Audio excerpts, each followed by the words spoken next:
अस्सलाम वालेकुम दोस्तों, welcome to our channel CN9। अगर बरसगीर की तारीख को उठाकर देखा जाए तो इसमें मुगलिया सल्तनत का एक सुनहरा दौर देखने को हमें मिलता है। मुगलों ने 300 साल तक बरसगीर पर हुकूमत की।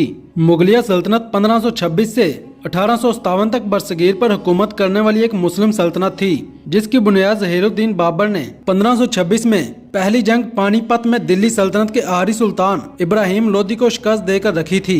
मुगलिया सल्तनत के तीसरे शहंशाह का नाम जलालुद्दीन अकबर था, जिसका दौरे हुकूमत 1556 से लेकर 1605 तक था। लेकिन आज आपको एक ऐसे शख्स के बारे में बताएंगे जिसने इतनी बड़ी सल्तनत के शहंशाह जलालुद्दीन अकबर की नींदें हराम की हुई थीं। पंजाब की तारीख का एक ऐसा हीरो जिसे बुला दिया गया है, ये शख्स कौन था? इसकी जलालुद्दीन अकबर से क्या दुश्मनी थी? जब दुनिया में शहंशाही दौर था तो जो भी शहंशाह आता वो अपने दौरे हुकूमत के तमाम पहलुओं को वक्त के साथ साथ लिखवा कर महफूज कर लेता ताकि आने वाली नस्लें इन्हें याद रखें। लेकिन तारीख की स्तम ज़रीफी है कि ये साहिब इक़्तिदार की मर्जी के मुताबिक लिखी जाती है, जिसके बायस अक्सर ऐसे लोगों के किरदार को बुरा बना दिया जाता है जो कि हीरो होते हैं, लेकिन माशरे की भलाई के लिए साहिब इक़्तिदार के खिलाफ खड़े होते हैं। यहाँ पंजाब के एक ऐसे जंगजू का जिक्र है जिसे तारीख के सफ़ात इतनी जगह ना दे सके जितना कि इसके शयान शान थे। मुगलिया सल्तनत के तारीख दानों ने तो इसकी बहादुरी और जवां मर्दी का जिक्र करने से इज्तनाब किया, मगर इसका किरदार जिंदा रहा। जिसे शाही सहीफों में जगह ना मिली वो अवाम के दिलों में जगह पाकर हमेशा के लिए अमर हो गया। 16वीं सदी में जन्म लेने वाला पंजाब का एक अजीम हीरो राय अब्दुल्ला खान भट्टी, जो कि दुल्ला भट्टी के नाम से मशहूर था, इसे पंजाब का बेटा और पंजाब का रॉबिन हुड भी कहा जाता है। अब्दुल्ला खान भट्टी की पैदाइश पाकिस्तान में सूबा पंजाब के इलाके पिंडी बटिया में जमींदार घराने में हुई। दुल्ला भट्टी के वालिद का नाम फरीद भट्टी और दादा का नाम सांदल भट्टी था, जो कि अपने इलाके के सरदार थे। अपने दौरे हुकूमत में शहंशाह अकबर ने हिंदुओं को ज्यादा से ज्यादा मराद दी और इनसे अज़दवाजी रिश्ते कायम किए। अकबर ने खुद भी एक हिंदू औरत जोधाबाई से शादी की थी, जो कि इनके बेटे जहांगीर की वालदा बनी। शुरू में तो शहंशाह अकबर एक मुसलमान थे, लेकिन बाद में अपनी नाहवानगी की वजह से और कुछ सियासी मसलतों के पेश नजर हकीकी दीन से दूर और उलमाए इस्लाम से बेजार हो गए और 1581 में दीन इलाही के नाम से एक नए मजहब की बुनियाद रखी। लिहाजा चंद अमीरों और वजीरों के सिवा इस दीन को किसी ने कबूल ना किया। ये नया दीन हिंदू, मुस्लिम, मसीही, सिख और दीगर मजाहिब का मजमुआ था। इसके लिए इबादत खाने के नाम से एक खसूसी इबादत गाह भी बनाई गई थी, जहाँ मुतलिम मजाहिब के लोग मिलकर आजादाना इबादत करते थे। इस मजहब में शामिल होने के लिए बैत ली जाती थी। कहा जाता है कि अकबर ने अपने इस इकदाम के जरिए मजहब की बुनियाद पर पैदा होने वाले मसाइल से बचने की कोशिश की थी, मगर दीन इलाही के इजरा के बाद वो बुजुर्गान दीन की नजरों में एक नापसंदीदा शख्सियत करार पा गए, मगर अकबर इन्हें हाथ में ना लाया। अकबर के इस नए दीन की बहुत से लोगों ने मुखालफत की।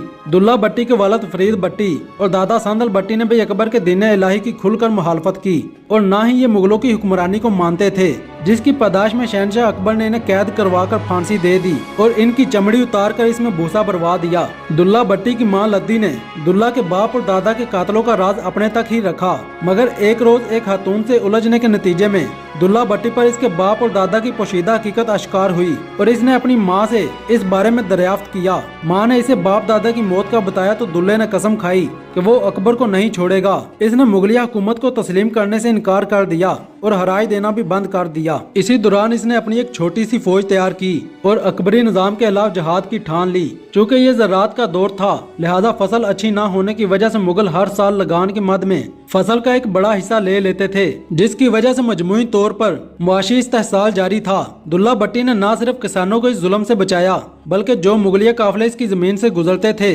इन्हें लूट कर गरीबों में बांटने का अमल शुरू कर दिया, जो इसकी मौत तक जारी रहा। इसीलिए दुल्ला भट्टी निस्फ से ज्यादा पंजाब के गरीबों का मसीहा बन गया था। ये वो दौर था जब मुगलिया सल्तनत को अरूज हासिल था और जलालुद्दीन अकबर हिंदुस्तान पर काबिज होता जा रहा था। ऐसे में सल्तनत के निचले तबके की बगावत यकीनी तौर पर सल्तनत के इस्तेहकाम के लिए एक चैलेंज थी। दुल्ला भट्टी की बहादुरी की गूंज मुगलिया सल्तनत के मरकज फतेहपुर सिकरी के कूचों तक पहुंची तो अकबर तमाम दरबारी असबाब लिए हिजरत पर मजबूर हो गया और तकरीबन 20 साल तक लाहौर को अपनी सल्तनत का मरकज बनाए रखा ताकि इस बगावत का सर कुचला जा सके। दुल्ला भट्टी पंजाब के जिस हिस्से में रहता था यानी पिंडी बटिया, इसे इलाका गैर कहा जाता था। मुगलिया फौज की इतनी हिम्मत नहीं थी कि वो इस इलाके में आकर अपनी मनमानी करते। एक दफा अकबर बादशाह शिकार की तलाश में सांदल बार के इलाके में घुस आया तो दुल्ला भट्टी के सिपाहियों के हाथों गिरफ्तार हो गया, मगर जब जब दुल्ला भट्टी के सामने पेश हुआ तो खुद को एक बांड जाहिर किया। हालांकि दुल्ला भट्टी बखूबी वाकिफ था कि बादशाह है, तो दुल्ला भट्टी ने इसे जाने दिया कि इसकी तस्दीक के लिए यही काफी है कि इसने खुद को इतना गिराया है और जान की भीख मांगी है। एक किस्सा ये भी है कि एक बार दुल्ला भट्टी के आदमियों ने शहजादा सलीम को गिरफ्तार कर लिया और जब पेश किया गया तो दुल्ला भट्टी ने ये कहकर रिहा कर दिया कि मेरी लड़ाई अकबर से है, इसके खानदान से नहीं। पंजाब में हर साल लोहड़ी का त्योहार मनाया जाता है जो कि दुल्ला भट्टी की बहादुरी के वाकये से मंसूब है। वाकया कुछ यूं है कि कोट नक्का जो कि मगरबी पंजाब का एक कस्बा है, वहाँ की एक खूबसूरत हिंदू लड़की को एक मुसलमान जमींदार ने अगवा कर लिया, जिसे मुगलों की सरपरस्ती भी हासिल थी। जमींदार इस हिंदू लड़की से जबरदस्ती शादी करना चाहता था। इस लड़की का बाप दुल्ला भट्टी के पास जाता है और इससे इस्तदा करता है कि इसकी दाद रसी की जाए, तो दुल्ला भट्टी न सिर्फ इस जमींदार का सामना करके लड़की को बाजियाब करवाता है, बल्कि इस लड़की का निकाह अपने एक हिंदू दोस्त के बेटे से करवाता है। हत्ता कि शादी की तमाम रसूमात भी खुद अदा करता है। आज भी लोहड़ी के त्योहार पर इन रसूमात को अदा किया जाता है और गीत भी गाए जाते हैं। एक दफा दुल्ले भट्टी को इतला मिली कि एक मुगल काफिला कीमती साजो सामान के साथ इस इलाके से गुजर रहा है और ये सामान अकबर बादशाह के हुजूर पेश होना है। दुल्ले भट्टी ने इस काफिले पर हमला किया और सारा सामान लूट लिया और काफिले के सरदार बग्गा मलकिया को कत्ल कर दिया और इसका सर काट कर शहनशाह अकबर को भेज दिया और कहा अकबर बादशाह से कह देना कि दुल्ले भट्टी की तरफ से तुम्हें ये तोहफा है। अकबर बादशाह ये देखकर सख्त नाराज हुआ और एक फौजी दस्ता दुल्ले को गिरफ्तार करने के लिए गांव की तरफ भेज दिया। जब अकबरी लश्कर ने दुल्ले के घर पर हमला किया तो दुल्ला भट्टी घर पर मौजूद नहीं था, वो अपने ननियाल गया हुआ था। वहाँ के लोगों ने भरपूर मजामत की मगर फौज बहुत ज्यादा थी। आखिरकार पिंडी भट्टियां पर फौज काबिज हो गई। दुल्ले भट्टी की बहन बैतुल निसा मारी गई। अम्मा लद्दी और 2 औरतें फुलना और नूरा को कैद कर लिया गया। दुल्ले की मां लद्दी ने अपने बेटे को पैगाम भेजा कि बेटा तुम घोड़ी पर बैठकर अपने ननियाल चले गए और मुगल तुम्हारी सारी पिंडी को लूटकर हाथियों पर लाद कर ले गए। अब तुम किस मुंह से मजलिसों में बैठोगे? अब तुम्हारा दुनिया में क्या मुकाम रहेगा? तुम्हारी बहनों और बेटियों को ये लोग उठा कर ले जा रहे हैं। अब क्या शर्मो हया बाकी रह गई है? मुगल हमें कैदी बनाकर ले जा रहे हैं और तुम्हारी राजपूती को दाग लग रहा है। अगर तुम राजपूत का तुहम हो तो कैदियों को आजाद करके दिखाओ। दुल्ले को जैसे ही पता चला तो फौरन काफिले की तरफ गया। इसने काफिला रोक लिया। बहुत कत्लो गारत हुई। काफिले के सरदार ने दुल्ले की मां के पांव पकड़ लिए और फरियाद करने लगा कि इसको कत्ल ना किया जाए। इस तरह इसकी जान बच गई और गिरफ्तार की गई औरतें आजाद करवा ली गयीं। इस वाकये के बाद शहनशाह अकबर बहुत गुस्से में आ गया और अकबरी लश्कर ने दोबारा पिंडी पर हमला कर दिया। इस बार वो दुल्ले भट्टी को पकड़ने में कामयाब हो गए। दुल्ले भट्टी को बादशाह के पास ले जाया गया। बादशाह ने दुल्ले भट्टी से पूछा तुम क्यों बगावत करते हो? अगर तुम अतात कबूल कर लो और लगान देना शुरू कर दो तो तुम्हें रिहा कर दिया जाएगा। तब दुल्ले ने अतात कबूल कर ली और इसे बादशाह ने रिहा कर दिया। लेकिन जब दुल्ला वापस अपने इलाके में आया तो इनकारी हो गया। अकबर ने अपने वजीर से पूछा क्या बात है? जब दुल्ला यहाँ आता है तो अतात कबूल कर लेता है और जब रिहा होता है तो फिर इनकार कर देता है। वजीर ने बादशाह से कहा इस दफा जब दुल्ले को गिरफ्तार करके लाया जाए तो साथ दुल्ले के गांव की मिट्टी भी लाई जाए। ऐसा ही किया गया। बादशाह ने अपने मुखालफिन के लिए एक ऐसा दरवाजा बनवाया हुआ था जिसके अंदर से जो भी गुजरता इसे अपना सर अकबर के आगे झुकाना पड़ता था।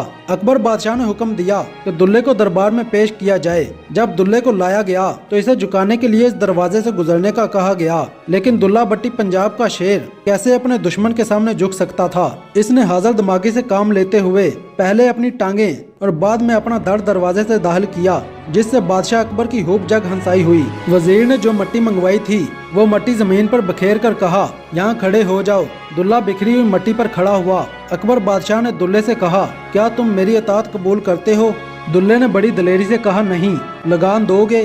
बिल्कुल नहीं। तब वजीर ने कहा बादशाह सलामत, वहाँ की मट्टी ही ऐसी है। दुल्ले भट्टी का साफ इनकार सुनकर बादशाह अकबर ने दुल्ले भट्टी की गिरफ्तारी के अहकाम सादर करवा दिए और केस चलाकर फांसी देने का फैसला करवा दिया। चनाचे 26 मार्च 1589 को मोहल्ला नहास मौजूदा लंडा बाजार के करीब 9 लखा बाजार में दुल्ला भट्टी को फांसी दे दी गई। दुल्ले भट्टी को मलक अली कोतवाल ने फांसी लगाई। दुल्ले भट्टी का जनाजा सूफी बुजुर्ग शाह हुसैन ने पढ़ाया। दुल्ले भट्टी की कब्र लाहौर के म्यानी साहब कब्रिस्तान में है। यूं पंजाब का ये हीरो अकबर के गैज़ो गजब का शिकार होकर अमर हो गया। दुल्ला भट्टी की शहादत के बाद एक अरसे तक दुल्ले का नाम भी लोगों के लिए ममनू था। इसका नाम मुगल अहद में बागी के रूप में पेश करके हमेशा के लिए खत्म करने की कोशिश की गई, लेकिन लोगों के हकूक के लिए जान देने वाला दुल्ला भट्टी लोगों के दिलों में जिंदा रहा।